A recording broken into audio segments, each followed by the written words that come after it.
మాతృదేవోభవ.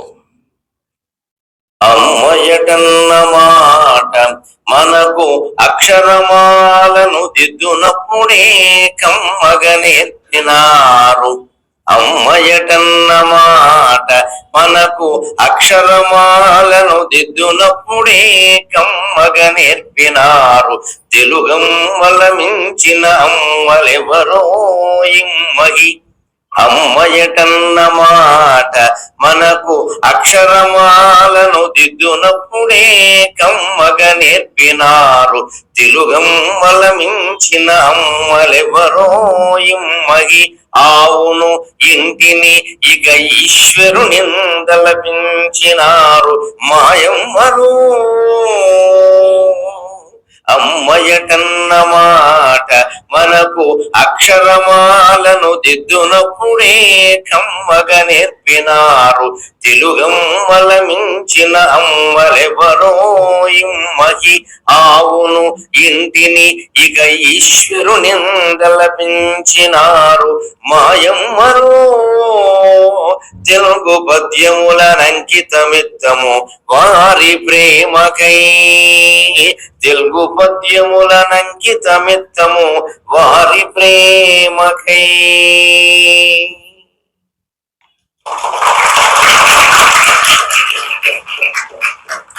భారతీయ విద్యా విధానంలో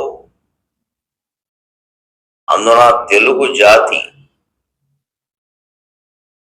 ప్రత్యేకంగా ఏర్పాటు చేసుకున్న విధానంలో ఆందోళనకి అవకాశం లేదు. అభివృద్ధికి స్వాగతం చెప్పే మెట్లు చాలా ఉంటాయి. కారణం ఇక్కడ పెద్దలకి చాలా మందికి తెలుసు. వారు చదువుకున్నప్పుడు విధానంలో ఆ ఈ అనే 4 అక్షరాలు నేర్పడానికి అమ్మ, ఆవు, ఇల్లు, ఈశ్వరుడు 4 మాటలు నేర్పారు. అకారం కోసం అమ్మ, ఆకారం కోసం ఆవు, ఇకారం కోసం ఇల్లు, ఈకారం కోసం ఈశ్వరుడు. ఇవి 1వ తరగతి తెలుగు వాచకం మొదటి పేజీలో ఉండేవి. First page. అమ్మ, ఆవు, ఇల్లు, ఈశ్వరుడు బొమ్మలు వేసి ఆ ఈ. ఇప్పుడు ఏబిసిడీలకి A for apple, B for bat, C for cat, D for dog అని ఉన్నట్టే ఉండేది.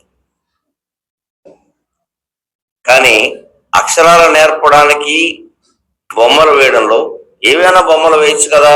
ఏకి యాపిల్ ఉందిగా, బికి బ్యాట్ సరిపోయింది కదా. బ్యాట్ లో బి ఫస్ట్ లెటర్, యాపిల్లో ఏ ఫస్ట్ లెటర్. కాబట్టి ఏబిసిడి నేర్పడానికి అది పెట్టాం. అంతకుమించి ఇంగ్లీష్ వాడు ఆలోచించలేదు. వాడు దౌర్భాగ్యం. కేవలం అక్షరాలు నేర్పడానికి అక్షరం ఓ పదం నేర్పుతాం, 1 వర్డ్, దాంట్లో ఫస్ట్ లెటర్ అంతే. అంతకుమించి ఆలోచించలేదు. కానీ భారత జాతి, హిందూ ధర్మం, అందున తెలుగు భాష, ఆ వ్యవహర్తలు ఋషులు. వాళ్ళు కేవలం మామూలు మనుషులు కాదు. తపస్సు చేసి భగవంతుడిని ప్రత్యక్షం చేసుకున్న మహర్షులు. వాళ్ళు కనిపెట్టిన విద్యా విధానంలో, దాన్ని తెలుగు జాతికి అందించిన విధానంలో అకారం నేర్పడానికి అమ్మ ఎందుకు? అప్పడం చాలుగా. పాపడా, అప్పడం, ఆ అప్పడం క్లాసులోకి తీసుకొచ్చి అప్పడాలు అందరికి ఇవ్వచ్చు. Snacks they can take. అప్పడం నేర్పచ్చు. అప్పడంలో కూడా మొదటి అక్షరం ఆయే కదా. అమ్మెందుకు? అలాగే ఆ నేర్పాలి. ఆనపకాయ చాలా పెద్దది ఉంటుంది. దాన్ని కోసి ముక్కలేసి పులుసులో వేయచ్చు, తినచ్చు, గ్లాసులో పట్టుకురావచ్చు, చూపించవచ్చు. ఆవు ఎందుకు? ఆవు పని ఏమిటి? ఇది తేడా. అలా ఆలోచించలేదు జాతి. విద్య నేర్పడం పిల్లలకి అంటే, పిల్లలు నేర్చుకోవడం అంటే తిండి సంపాదించుకోవడం, ఉద్యోగాలు చేయడం, పెద్ద పెద్ద హోదాలు, పదవులు అనుభవించడం కాదు. తిండి సంపాదించుకోవడానికి చదువు అక్కల. Every animal is getting its own food. ప్రతి పశువు దాని ఆహారం సేకరించుకుంటాం. దాని చదువు లేదు. దానికోసం చదువు అక్కలేదు. ఉద్యోగం చేయడానికి కూడా చదువు ఒక్కల. చదువు రాని వాళ్ళు చేస్తున్న ఉద్యోగాలు చాలా ఉన్నాయి. మోసం చేయడానికి కూడా చదువు ఒక్కల. చదువు రాని వాడు కూడా మోసం చేస్తారు, వచ్చిన వాడు చేస్తారు.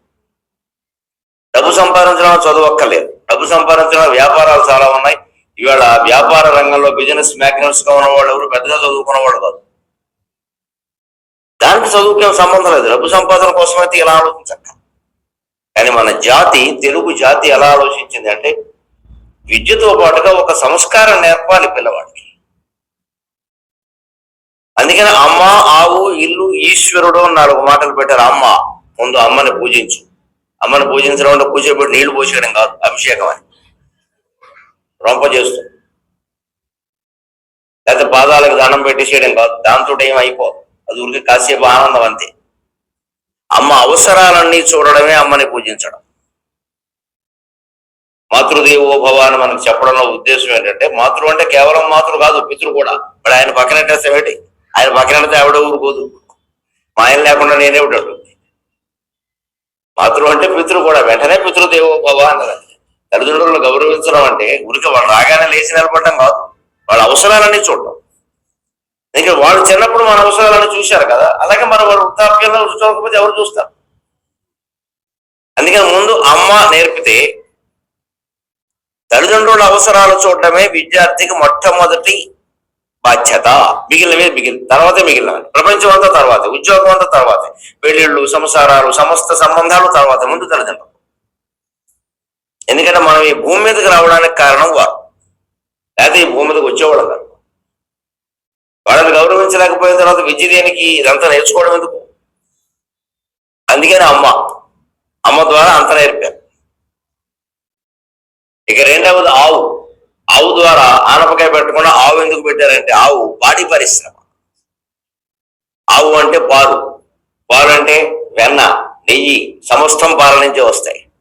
పాడి పరిశ్రమ మనిషికి పోషకాహారం, పిల్లవాడికి ప్రధానమైన ఆహారం పాలు. ఇప్పటికీ చదువు బాగా రావాలంటే పాలు బాగా తాగాలి, మిల్క్. అందుకని మిల్క్ ప్రొడక్ట్స్ అన్ని కూడా పాల నుంచే, మజ్జిగ, వెన్న, నెయ్యి అన్నీ చాలా వస్తాయి. అన్ని పాల నుంచే వస్తాయి. Ghee, butter milk, everything from milk only వస్తాయి. ఆ పాలు సేవిస్తేనే చదువు బాగా వస్తుంది. ముఖ్యంగా చాలా మందికి ఈవేళ యువతరంలో పాలు, పెరుగు, మజ్జిగ, నెయ్యి ఇవేవి పడవు. ఇక్కడ ఎలా ఉందో కూడా అక్కడ మాకంతే వాతావరణం. నెయ్యి పనికిరాదు. కానీ మీకు తెలియని విషయం ఏంటంటే, కృతి అయిన వర్తతే బుద్ధికి అయిన శాస్త్రం చెబుతోంది. నెయ్యి బాగా సేవించగలిగితే, వేసుకోగలిగితే జ్ఞాపక శక్తి బాగా పెరుగుతుంది. Memory power is dependent upon ghee. నేతికి చాలా చురుకుదనం ఉంటుంది, వెంటనే బుద్ధి శక్తిని పెంచుతుంది, మెమరీ పవర్ పెంచుతుంది. నేను 300 అష్టావధానాలు చేశాను, ఒక 10 శతావధానాలు చేశాను, ఒక 1000 మందితో సహస్రావధానం చేశాను. అష్టావధానం అంటే 8 మంది ఉంటారు. ఇలాగ ఇవాళ ఇది ఉపన్యాసం, ఇది పెద్ద సమస్య కాదు నాకు. ఊరికే పంచభక్ష పరిమాణాలతో భోజనం చేసేవాడికి అప్పడం దండం లాంటిది, ఇది పెద్ద విషయం కాదు. 8 మంది ఉంటారు, ఇటు నలుగురు అటు నలుగురు కూర్చుంటారు. వాడు ఏవో ప్రశ్నలు అడుగుతారు. ఆ 8 మంది ప్రశ్నలకి అప్పటికప్పుడు పద్యంలో జవాబు చెప్పాలి, వచనంలో కాదు. That in classical poetry. దానికి ఛందస్సు, యతి, ప్రాస, గణాలు అన్నీ ఉంటాయి. వాళ్ళు ఏ ప్రశ్నలు అడుగుతారో తెలియదు, వాళ్ళ ఇష్టం, రకరకాలుగా అడుగుతారు. కొన్ని పజిల్ టైపులో సమస్యలు ఉంటాయి. అంటే సమస్య, ఆ వాక్యం మీనింగ్లెస్ గా ఉంటుంది. ఆ వాక్యం మీనింగ్లెస్ గా ఉంటుంది, దాన్ని మీనింగ్ ఫుల్ చేయాలి.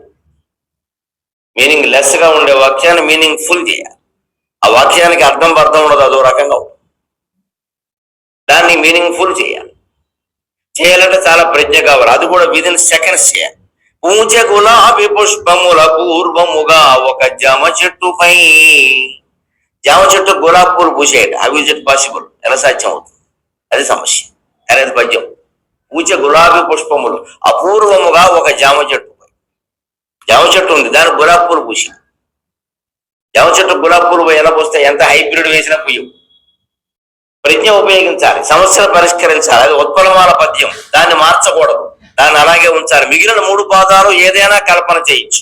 Anything you can create the background picture, solve the problem. ఇది క్లాసికల్ పోయిటరీ.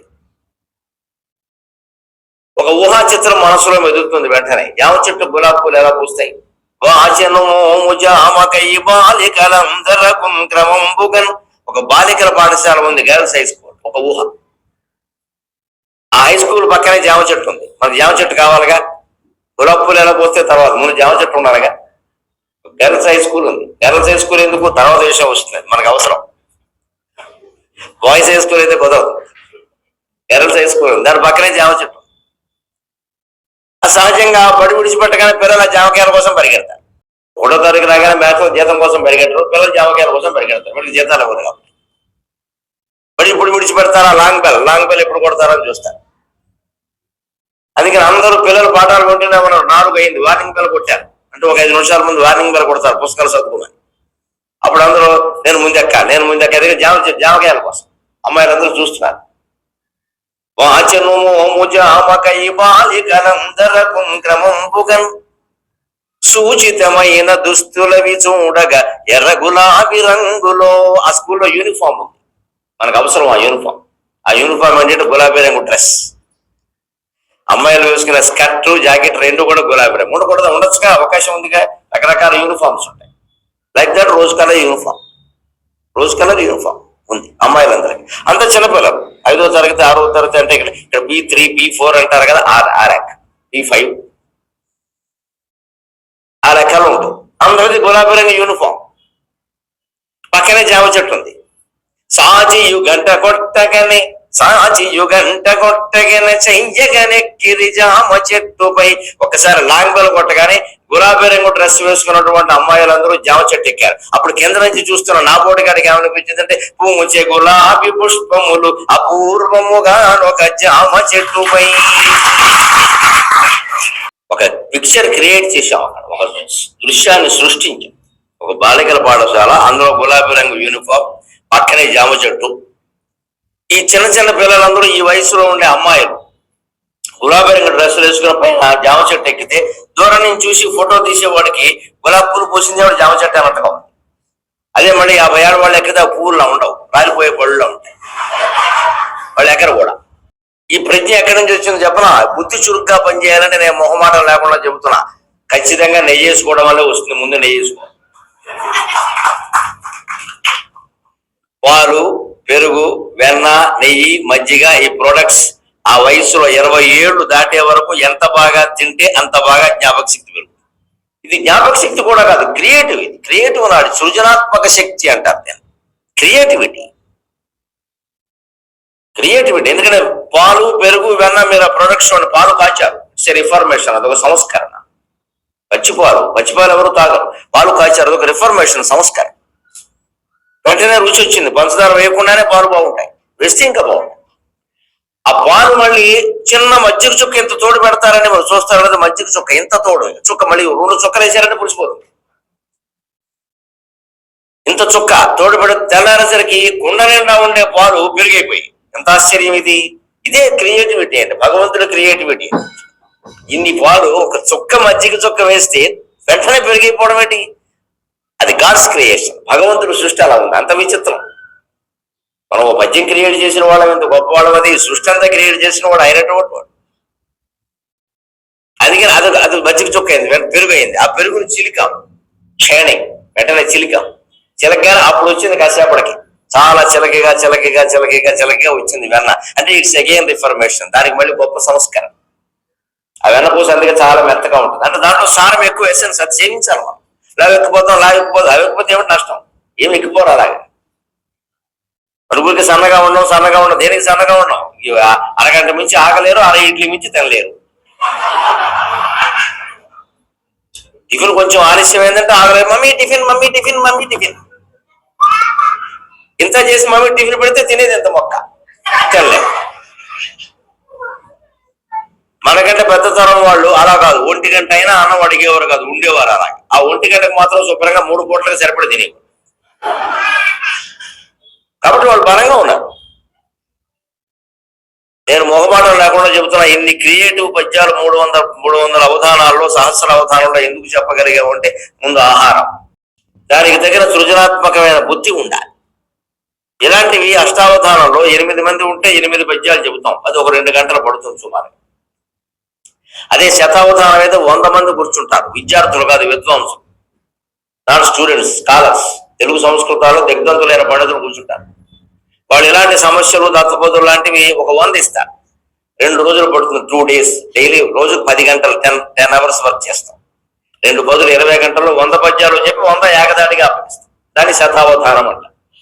అటువంటి ఒక 10 చేసాం. అది కాదు ఆశ్చర్యకరమైన విషయం, 21 రోజుల్లో 1000 మందితో సహస్రావధానం చేసాం. 1000 మంది కూర్చుంటారు, 1000 people asking 1000 questions. First round మొత్తం 1000 మందికి 1000 పాదాలు చెప్తాం. అది 5 days పడుతుంది, 5 రోజులు. రోజుకి 200 పాదాలు మించి చెప్పాలి, అప్పటికప్పుడు కంపోజ్ చేసి చెప్పాలి. 5 days పడుతుంది. 6వ రోజు 6th day second round starts. ప్రతి వాళ్ళు లేచి నిలబడతారు ఇలాగా. అంతే, నువ్వు 5 రోజుల క్రితం ఈ ప్రశ్న వేసావు, నేను అప్పుడు ఈ పాదం చెప్పాను, 5 రోజుల క్రితం చెప్పిన దాన్ని మళ్ళీ ఇప్పుడు 1000 మందికి అప్పగించాలి. ఈ లోపు ఎక్కడ రాసుకోకూడదు, కంప్యూటర్ వాడకూడదు, వాట్సాప్లు, ఫేస్బుక్లు, ట్విట్టర్లు లేవు, అన్ని చూసుకోవడానికి చెప్పడానికి. నో హెల్ప్, పూర్తిగా ఇక్కడే ఉంచాలి మొత్తం అంతా. 1000 పద్యాలు, 1000 మందికి పాత పాదాలు అప్పగించి కొత్త పాదాలు చెప్పాలి. అలా మళ్ళీ ఇంకో అగైన్ 5 days, 10 రోజులు అయిపోయింది. 11వ రోజు 3వ ఆవృత్తి మొదలైంది, థర్డ్ రౌండ్. 2 పాదాలు అప్పగించాలి, 3వ పాదం కొత్త చెప్పాలి. మళ్ళీ ఇంకో 5 రోజులు, 15 రోజులు అయింది. 16వ రోజు నా 4th రౌండ్, లాస్ట్ రౌండ్. 3 పాదాలు అప్పగించాలి, 4వ పాదం చెప్పాలి. 20 రోజులు అయింది, మొత్తం రౌండ్స్ అన్ని అయిపోయినాయి, పద్యాలు కూడా అయిపోయినాయి. 21వ రోజున ఉదయం 9 నుంచి రాత్రి 9 లోగా 1000 పద్యాలు ఏకధాటిగా అప్పగించాలి. అది చేయగలిగాను మా అమ్మదయ్య.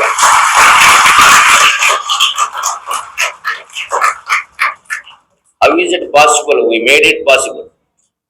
అది అసాధ్యమైన విషయం. ఆంధ్రదేశంలో చాలా తక్కువ మంది ఉన్నారు ఇలా చేసిన వాడు, అందులో ఒకరిని కావడం నా అదృష్టం. మా అమ్మ చేసిన పూజాపారం.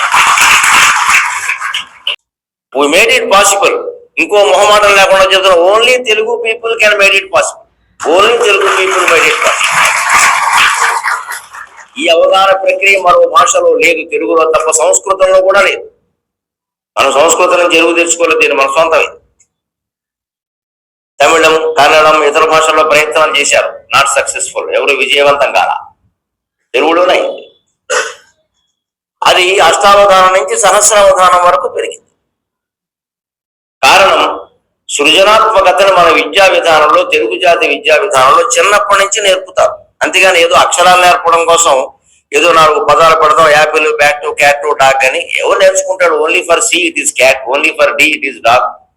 అందుకోసం కాదు. అమ్మ, ఆవు, పాడి పరిశ్రమ, పాలు సరిగ్గా వినియోగించగలిగితే, నెయ్యి వరకు మనం సేవించగలిగితే బుద్ధి పెరుగుతుంది. అంతేకాదు వ్యాపారం కూడా పాడి పరిశ్రమ. ఏదో శాఖ అండి, దాని 3 మినిస్టర్లు ఉన్నారు ఆంధ్రప్రదేశ్ మంత్రివర్గంలో. డబ్బులు లేకపోతే మినిస్టర్లు ఎందుకుంటారు? అది ఆర్థికం, అర్థం అది. ఇక 3వది ఇల్లు. ఈ నేర్పడానికి ఇల్లు నేర్పారు. ఇల్లు అంటే హౌస్.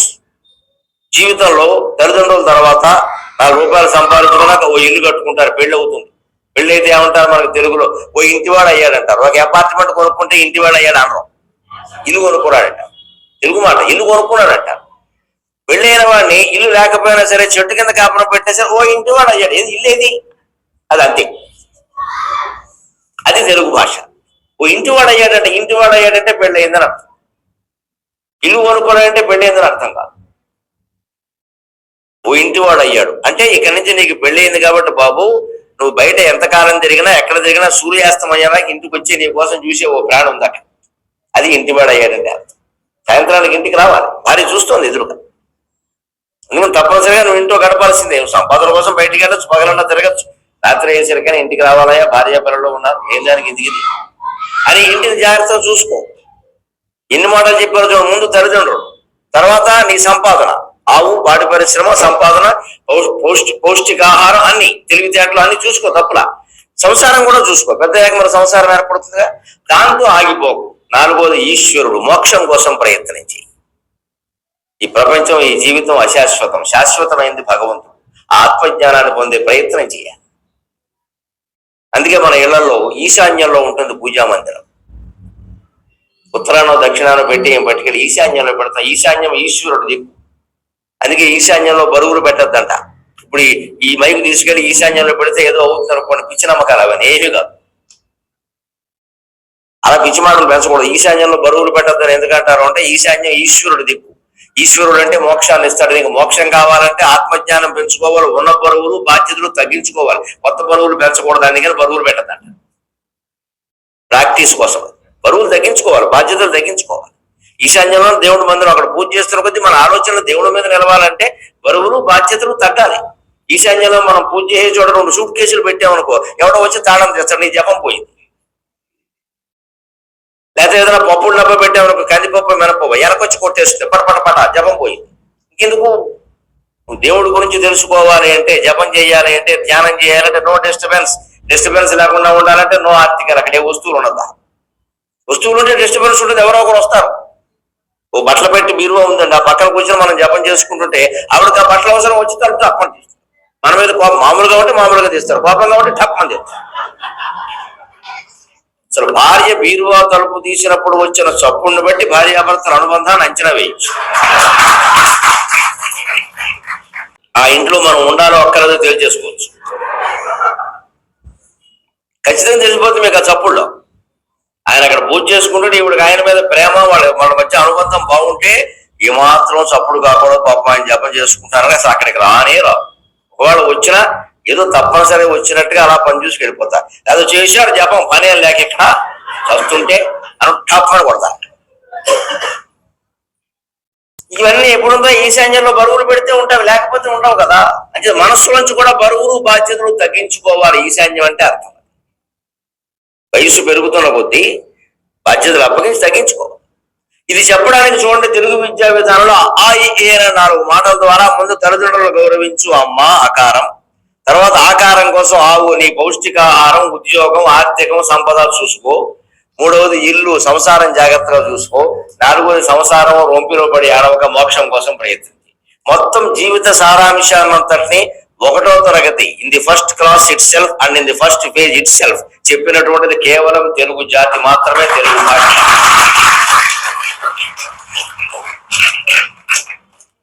అందుకే మనం హిందువులం విద్యా దేవతగా సరస్వతీదేవిని ఆరాధిస్తాం. మనకి ఒక్కొక్క డిపార్ట్మెంట్ ఒక దేవత ఉన్నారు. మన అదృష్టవంతులం.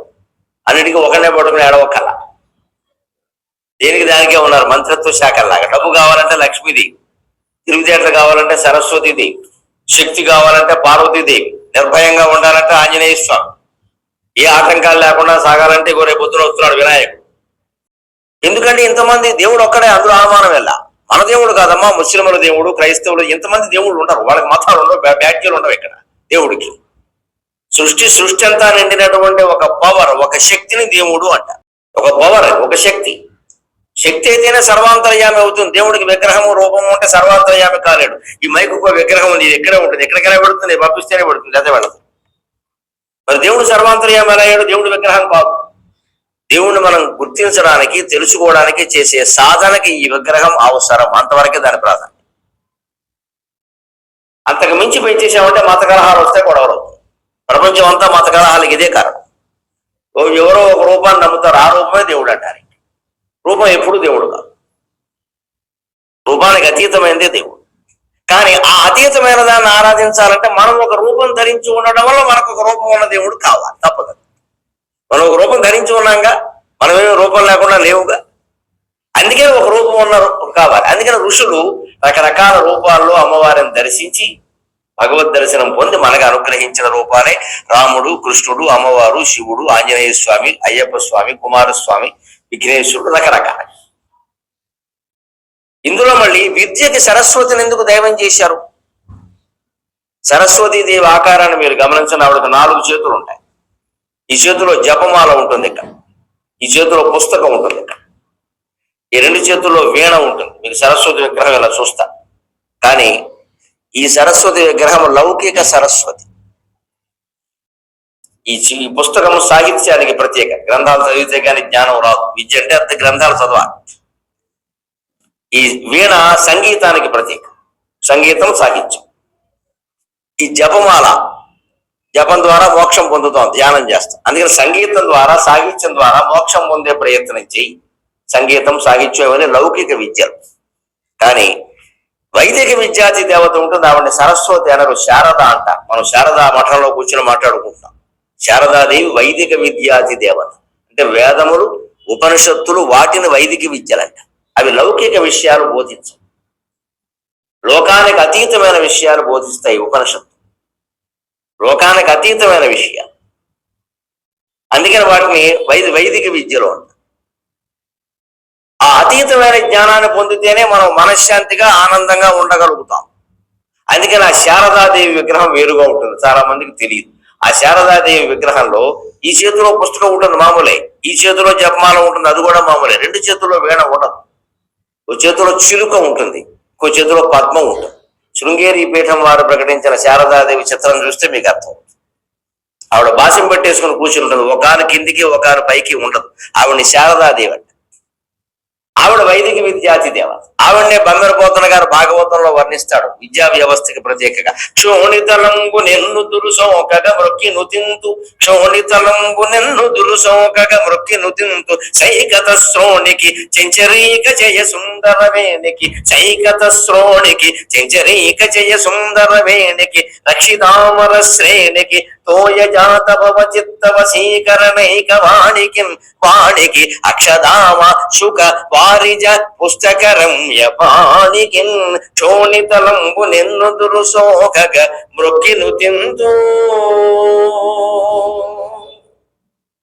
అని అమ్మవారికి నమస్కారం చేశాడు బమ్మెరపోతన భాగవతంలో. అందులో ఆయన చెబుతున్నాడు స్పష్టంగా, అక్షదామ శుక వారిజ పుస్తక రమ్య పాణికి. ఇది సరస్వతీదేవి ప్రార్థన పద్యం. ఇందులో ఏ నాలుగు పెట్టిన అక్షదామం అంటే జపమాల, శుకం అంటే చిలుక, వారిజం అంటే పద్మం, పుస్తకం అంటే పుస్తకం. ఈ నాలుగు మీకు సరస్వతి, మనం చూసే సరస్వతి ఫోటోలో ఉండవు, శారదాదేవి ఫోటోలోనే ఉంటాయి. ఆ నాలుగు ఎందుకు ఉన్నాయండి? సరిగ్గా అమ్మ, ఆవు, ఇల్లు, ఈశ్వరుడు నాలుగు దేనికి ఉన్నాయో ఆ నాలుగు కూడా అందుకే ఉన్నాయి. భారతీయ విద్యా విధానాల్లో విద్య మొత్తం పూర్తయ్యే నాటికి మనం సాధించవలసింది ఏమిటంటే ధర్మ, అర్థ, కామ, మోక్షాలు అనే నాలుగు పురుషార్థాలని మనం సాధించాలి. 4 aims and objectives of the life. Hindu జీవన విధానంలో 4 ఆబ్జెక్టివ్స్, ఎయిమ్స్ అండ్ ఆబ్జెక్టివ్స్ స్పష్టంగా ఉంటాయి. ఒకటి, ముందు ధర్మం. నువ్వు ధర్మంగా ఉండు, ధర్మంగా నీ పని ఏదో నువ్వు చెయ్యి. నువ్వు ఉపాధ్యాయుడైతే ఉపాధ్యాయుడిగా, ఓ కార్మికుడైతే కార్మికుడిగా, రైతు అయితే రైతుగా, ఓ ఉద్యోగి అయితే ఉద్యోగిగా, ఓ ఇల్లాలైతే ఇల్లాలగా, ఏదైనా సరే డూ యువర్ డ్యూటీ. అదే ధర్మం. రెండవది అర్థం. ఆ ధర్మం ద్వారానే అర్థం సంపాదించాలి. నువ్వు ఆ చేసిన ధర్మం ద్వారా డబ్బు సంపాదించుకో. అంటే మనం సంపాదించే ప్రతి రూపాయి ధర్మం ద్వారా వచ్చిందా లేదా చూసుకోవాలి. ఇవాళ అలా కాదు, మనం చెబుతున్న చాలా మందికి పిల్లలు గ్రహిస్తున్నది, పెద్దవాళ్ళు కూడా మాట్లాడుతున్నది, డబ్బు సంపాదించాలి, డబ్బు సంపాదించాలి. ఈ కోర్సులో ఎందుకు చేరామని ఎవరన్నా మీరు ఇంటర్మీడియట్ చదివే అమ్మాయిని అడగండి, బైపీసీ ఎందుకు తీసుకున్నాం అంటే మెడిసిన్ ఎందుకమ్మా అంటే బాగా సంపాదించచ్చు కదండి. మెడిసిన్ సంపాదించడం వాళ్ళు కాదు, ప్రాణాలు కాపాడటానికి. సంపాదన ఎలాగో ఉంటుంది, కానీ ఇవాళ అలా లేదండి. ₹1 పెట్టి డొనేషన్ పెట్టి సీట్లు కొంటున్నారు ఎంబీబీఎస్, బయటకు వచ్చి 10 కోట్లు వసూలు చేస్తున్నారు. మరి వ్యాపారం కాకపోతే ఏమవుతుంది? దీనే తల్లిదండ్రులు కూడా ప్రోత్సహిస్తున్నారు. ఇంజనీరింగ్ ఇంజనీరింగ్ ఇంజనీరింగ్ అన్నారు. ఓ అందరూ అర్థమైన వాళ్ళు ఇంజనీరింగ్ చేసేసారు. మొత్తం ఇప్పుడు ఇంజనీర్ కానివాడు లేడు అసలు. ఇదివరకు ఇంజనీర్ గారు అనేవారు. ఇప్పుడు ఉద్యోగాలు లేక ఇంజా పోయింది, నీరు గారు మిగిలింది, నీరు గారింది. మరి అందరూ చేస్తే అలాగే అవుతుంది. ఇంకా వాడికి అవసరం లేదు, ఆసక్తి లేదు, వాడికి ఫీజు రీయింబర్స్మెంట్ ప్రభుత్వమే ఇచ్చేస్తే అది నేను చేశాను, వాడు కాలక్షేపానికి వెళ్ళాడు. అక్కడి నుంచి గర్ల్ ఫ్రెండ్స్, బాయ్ ఫ్రెండ్స్ చూసుకోండి కాలక్షేపానికి. ఇంజనీరింగ్ లేదు. ఇవాళ ఇంజనీరింగ్ చేసిన వాళ్ళు మీరు నిన్న మొన్న పేపర్లో వచ్చి చూసి ఉండొచ్చు. తెలంగాణ ప్రభుత్వం వాళ్ళు అటెండర్ పోస్టులు ప్రకటిస్తే అందులో 4వ వంతు దరఖాస్తులు వచ్చిన 10,000 పైగా వస్తే 2,500 బీటెక్ ఇంజనీర్స్ అటెండర్ పోస్ట్, మంచినీళ్ళు తేవడం, కాఫీ తేవడం. BTech engineer, MTech engineer attender post ఎందుకంటే గవర్నమెంట్ ఉద్యోగం అంటే ఏదో ఒకటి, మరి బీటెక్ ఎందుకు చేసు, నాకు అనవసరం అంతే. ఎందుకు ఇలా అయింది? అందరూ ఒకటే మోజు, అందరూ ఎంసెట్ ఇంజనీరింగ్ మెడిసిన్ తప్పితే మరి ఏమీ లేదన్నట్టుగా చేసాం. కానీ మన విద్యా విధానం అలా చెప్పట్లా. నువ్వు సంపాదించే ప్రతి రూపాయి ధర్మం నుంచి రావాలి, ధర్మంగా ఉండాలి. నువ్వు ముందు ధర్మంగా ఉండడం ముఖ్యం. నువ్వు ఇంజనీర్ అవ్వడం, మెడిసిన్ అవ్వడం, ఉపాధ్యాయుడు అవ్వడం, ఏమీ కాకపోవడం కూడా ముఖ్యం కాదు. నీ డ్యూటీ నువ్వు చేస్తున్నావా లేదా, ధర్మంగా ఉన్నావా లేదా. అందుకే మనం సంపాదించిన ప్రతి రూపాయి ధర్మంగా ఉందా లేదా చూసుకోవాలి. అది ధర్మంగా వచ్చిందా, అధర్మంగా వచ్చిందా. అక్రమంగా సంపాదిస్తే అది పనికిరాదు. అందుకే మన హిందూ పురాణాలలో లక్ష్మీదేవి ఎక్కడ పుట్టిందని చెప్పారండి? లక్ష్మీం క్షీర సముద్రరాజతనయాం శ్రీరంగధామేశ్వరీం దశీభూత సమస్త దేవవనితాం లోకైక దీపాంకురాం శ్రీమన్మందకటాక్షలబ్ధ విభవ బ్రహ్మేంద్ర గంగాధరాం త్వాం త్రైలోక్య కుటుంబినీం సరసిజాం వందే ముకుంద ప్రియాం. లక్ష్మీదేవి పాలసముద్రంలో పుట్టిందంటే మనం ఏమనుకుంటాం తెలుసా? అజ్ఞానంతో ఆవిడ పాలసముద్రంలో పుట్టిందమ్మా, పాలంటే ఆవిడకి ఇష్టం, 2 బిందులు పాలు ఆవిడ మీద పోసేయి. పొరపాటు అభిప్రాయం అండి. పాల సముద్రంలో పుట్టిందంటే పాలతో అభిషేకం చేయడం కాదు అర్థం. పాలు స్వచ్ఛతకి సంకేతం, ప్యూరిటీ. పాలు ఆర్ద్రతకి సంకేతం, ఎఫెక్షన్, మమకారం, ఆర్ద్రత. నువ్వు సంపాదించే ప్రతి రూపాయి పాల సముద్రంలో పుట్టాలి, పాపాల సముద్రంలో పుట్టకూడదని అర్థం. అందుకని లక్ష్మి పాల సముద్రంలో పుట్టి. మన సంపాదన సక్రమంగా ఉందో లేదో చూసుకోవాలి తప్ప లక్ష్మీదేవి పాల సముద్రంలో పుట్టింది, ఆవిడకు పాలంటే ఇష్టం కాబట్టి 100 బిందెల పాలతో అష్టలక్ష్మి ఆలయంలో అభిషేకం చేయించే ఏమీ ఉపయోగం లేదు. ఆలయం జిట్టవడం తప్ప నాకేం మొహమాటం లేదు చెప్పడానికి. పాలన్నీ వృధా అవుతున్నాయి. ఎందుకంటే సాంఘిక సంక్షేమ హాస్టల్లో పాలు దాకా ఏడుస్తున్నారు పిల్లలు. ఆ లక్ష్మీదేవి పేరు మీద వాళ్ళకి పాలిస్తే మంచిది, వాళ్ళు పాలు తాగుతారు. మనం చేసే పిచ్చి పనులని ఇవి ఆరాధన పేరు మీద విపరీతంగా పట్టుకెళ్ళి పోసేయడం, పాలు పోసేసి పెరుగు పోసి అభిషేకం అంటే ఎప్పుడు నీళ్లతోనే చేయాలి. పంచామృతాలతో అభిషేకం చేయడం పిచ్చితనం. ఎవరితోనైనా ఎక్కడైనా చర్చకు సిద్ధం. పంచామృత అభిషేకం శాస్త్ర నిషిద్ధం, శాస్త్ర ప్రసిద్ధం కాదు, చేయకూడదు, విగ్రహాలు పాడవుతున్నాయి. కేవలం నీళ్లతోనే అభిషేకం చేయాలి. పాలు, పెరుగు, నెయ్యి, తేనె కలిపిన మిశ్రమాన్ని అందరికీ నైవేద్యంగా పెట్టాలి, దేవుడికి నైవేద్యం పెట్టి. ఎందుకంటే ఆ సమయంలో కడుపులో ఏమీ వేరు ఆవేదన రాకుండా, ఉద్వేగాలు రాకుండా మనం సక్రమంగా కార్యక్రమం జరిపించడానికి. అందుకని మిగిలినవి పెట్టారు. అందుకే పెళ్లిలో మధుపరకాలప్పుడు పెరుగును, మధు, తేనె కల్పిస్తారు. ఎందుకంటే ఈ పెళ్లి కొడుకు మధ్యలో లేచి నాకు ఏదైనా ఇబ్బందులు బయటకు పోతే పెళ్లి అయిపోతుంది. అందుకని వెంటనే పనిచేసే వైద్యం పెరుగు తేనె కలిపి మిశ్రమంగా ఇస్తే వాడు కడుపు శుభ్రంగా హాయిగా ఉండి కూర్చున్నాడు. ఆ 3 గంటల పెర్ఫార్మెన్స్ కి ఇబ్బంది లేకుండా ఉంటుంది. అయితే పురోహితులు చేస్తారు. ఇక్కడ మంగళసూత్రం కట్టే టైంకి నాకేదో అర్జెంట్ అంటే ఇవన్నీ ఆలోచించే పెట్టారు. మనం అదన్నీ మానేసి మనం ఏం చేసాం, మధు ఇష్టం, పర్క ఇష్టం, దేవతలకు ఇష్టం ఏమిటండి? అర్థం లేని మాటమ్మ. ఇష్టాయిష్టాలు మనుషులకు ఉంటాయి, దేవుళ్ళకు ఉండవు. ఇష్టాయిష్టాలకు అతీతంగా ఉండేవాడు దేవుడు. దేవుడికి ఏదైనా ఇష్టం అన్నారు అంటే దాని వెనకాల ఏదో తత్వం ఉందన్నమాట. వినాయకుడికి ఉండ్రాళ్ళు ఇష్టం, తెల్లారితే పూజ చేసుకోబోతున్నాను. ఎందుకని? ఆయనకు మాత్రం విసుగ్గా ఉండదు. ఉండ్రాళ్ళు మీరు తినడం చూస్తా నేను. ఎవరు తినరే? చేసిన వాళ్ళు కూడా. వినాయక చవితి నాడు తప్పితే మళ్ళీ ఎప్పుడు తినరు. ఆయనకేమో రోగు కొనడా అని నేను ఉండ్రాళ్ళు పట్టుకొని పెట్టేయడానికి. ఎందుకు ఇష్టం అండి? ఎలా తింటారని ఉండ్రాళ్ళు? అందులో అల్లం పచ్చడి నంచుకుంటే తినలేము, బెల్లం అయిందే తినలేం, పైగా పుట్టుకుంటే పొడం అయిపోతాయి. ఎలా తింటాం? వినాయకుడు లోకుగా ఉన్నాడా? బూర్లు పులిహోర పెట్టకూడదా? వినాయకుడికి ఉండ్రాళ్ళు ఇష్టం, నైవేద్యం పెట్టమని ఎందుకు చెప్పారు అంటే భాద్రపద మాసంలో వస్తుంది ఆ వినాయక చవితి పండుగ. వర్షాలు విపరీతంగా పడతాయి. మీకు సింగపూర్ లో ఎండా వాన, ఎప్పుడు ఎండో ఎప్పుడు వానో తెలియదు. మాకు అలా కాదు. వర్షం పడిందంటే ఏకదాటిగా ముంచేస్తుంది, మళ్ళీ 3 నెలలు చంపేస్తుంది. భాద్రపద మాసంలో వర్షాలు బాగా పడతాయి. వర్షాలు బాగా పడే సమయంలో ఈ జఠరాగ్ని, డైజెషన్ పవర్ చాలా లోగా ఉంటుంది, మందకొడిగా ఉంటుంది, అరగదు. నూనె పదార్థాలు తింటే అరగదు. అందుకని శ్రావణ మాసం, భాద్రపద మాసం, ముఖ్యంగా ఈ వర్షకాలం 3-4 నెలల పాటు, మళ్ళీ శరదృతువు వచ్చే వరకు, దసరా వెళ్లే వరకు నూనెతో చేసిన పదార్థాలు ఎక్కువ తినకూడదు. ఆవిరి మీద ఉడికించిన పదార్థాలు తినాలి. అవే కుడుములు, ఇడ్లీలు, ఉండ్రాళ్ళు. ఈ కాలంలో ఇవి మీరు తినాలి అని చెప్పడం కోసం మన దేవుడు వాటిని నైవేద్యంగా స్వీకరిస్తున్నాడు. మోస్ట్ డెమోక్రటిక్ గాడ్ ఎవరైనా ఉంటే హిందూ గాడ్ మాత్రం.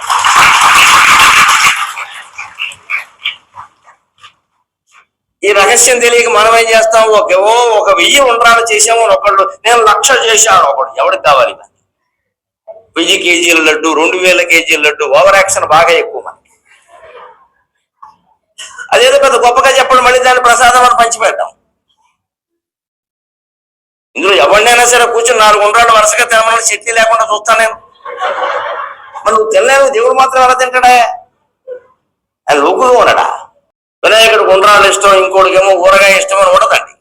దేవుడికి ఇష్టాయిష్టాలు ఉండవు. మనకు ఉన్నాయిగా ఇష్టాయిష్టాలు, రాగద్వేషాలు, గొడవలు. మరి వాళ్ళకెందుకు ఇవన్నీ? మనలాగే వాళ్ళు ఉంటే వాళ్ళకి మనం దండం పెట్టడం ఎందుకు? ఊరుకుందాం. అసలు అర్థం కాక చేస్తున్న పనులు ఇవన్నీ. ఆ సీజన్ లో అది తినడం మనకి చాలా మంచిది. అందుకని మన దేవుడు దాన్ని ఇష్టపడతాడు. అది మీరు వినాయక చవితి నాడు కాదు, ఆ సీజన్ వెళ్ళిపోయే వరకు సుమారుగా వారానికి 2-3 సార్లైనా ఉండ్రాళ్ళు, ఇడ్లీలు తిన్నా అంతే. ఆవిరి కుడుములు చేసుకుని తినాలి, ఆరోగ్యానికి మంచిది. అలాగే లక్ష్మీదేవి బాలసముద్రంలో పుట్టిందంటే పాలు ఇష్టం కాదు, సంపాదన పాలల్లా ఉండాలి, పాపాల్లా ఉండకూడదు. అందుకని ధర్మం తద్వారా అర్థం. 3వది కామపురుషార్థం, అంటే లైంగిక వాంఛలు, సంసారాలు, వ్యవహారాలు. ఎప్పుడు ఉండాలి సంసార వాంఛలు, లైంగిక వాంఛలు? పెళ్లి అయిన తర్వాత. దురదృష్టవశాత్తు ఇవాళ వాట్సాప్లు, ఫేస్బుక్లు, ట్విట్టర్లు, రకరకాల టీవీ కార్యక్రమాలు, ముఖ్యంగా ఈ ఫోన్లు వచ్చిన తర్వాత 6వ తరగతి పిల్లలకు కూడా ఫోన్ ఇవ్వడం మొదలుపెట్టిన తర్వాత వాళ్ళు ఎవరు ఏం చూస్తున్నారో తెలియదు, ఏం చేస్తున్నారో తెలియదు. అందరికీ ప్రైవసీ ప్రైవసీ ప్రైవసీ. 3 ఏళ్లకు ఉంటా దానికో ప్రైవసీ, దానికో రూము, దానికో తాళం, దాని లోపలికి వెళ్ళాలంటే కెనై అంటారు అని అడగాలి. ఇక్కడ 3 ఏళ్ల అమ్మాయికి ప్రైవసీయా? మరి చెడిపోరా పిల్లలు. వాళ్ళకి ఆ వయసులో ఏం చూడాలో, ఏం చూడకూడదో, ఏం చెయ్యాలో, ఏం చేయకూడదో ఎలా తెలుస్తుందండి? కనీసం 20 ఏళ్ళు దాటే వరకు తెలియని వ్యవహారం.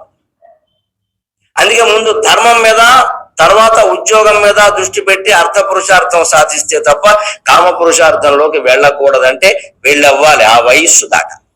అసలు అంతవరకు ఆలోచన ఉండకూడదు. అందుకే మీరు గమనించండి, ఆ బ్రహ్మచర్యం అంటారు దీన్ని. ఆ బ్రహ్మచర్యం గొప్పతనం చెప్పడానికి సరస్వతీదేవి చిత్రంలో మీరు గమనించండి, నెమలి ఉంటుంది. నెమలి ఎందుకండి? సరస్వతీదేవి పక్కన నెమలేమిటి? ఆవిడ వాహనం కాదు, ఆవిడ వాహనం హంస.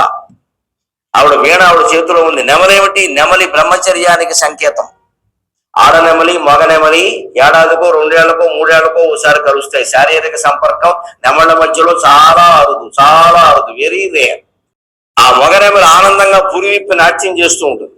ఆడనెమలి ఆకర్షితమై దాని దగ్గరికి వస్తుంది. ఈ కళ్ళల్లోంచి ఒక ద్రవం వెలువడుతుంది మగ నెమలికి. ఆ ద్రవాన్ని ఇది ఆగ్రానిస్తుంది, గర్భం ధరిస్తుంది. శారీరక సంపర్కం వాటి మధ్య చాలా తక్కువ.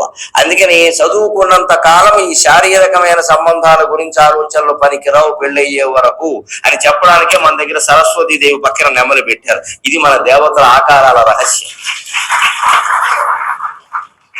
సరిగ్గా శ్రీకృష్ణుడు ఇదే విధంగా అస్ఖలిత బ్రహ్మచర్యాన్ని పాటించే సంసారాలు చేశాడు. అందుకే శ్రీకృష్ణుడు శిరస్సు మీద నెమలి పింఛ ఉంటుంది. మరేమో దొరక్కావు, కోడికి పెట్టుకుంటే ఎవడు కాదన్నాడు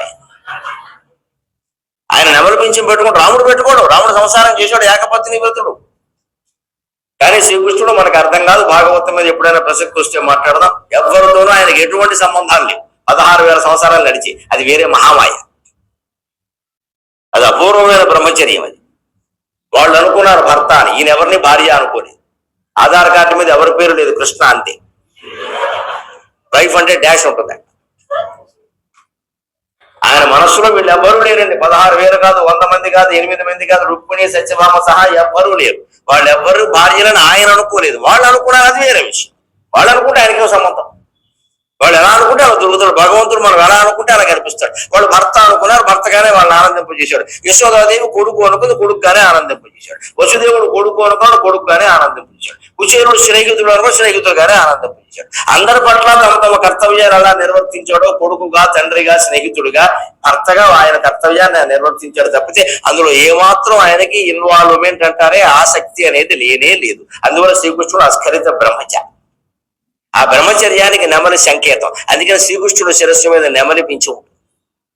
ఊరికే దేవతలు బొమ్మలు పెట్టుకుని అక్కడ ఆకులు పువ్వులు బయట్లా చాలా వెనకాలం దీని తర్వాత చరిత్ర.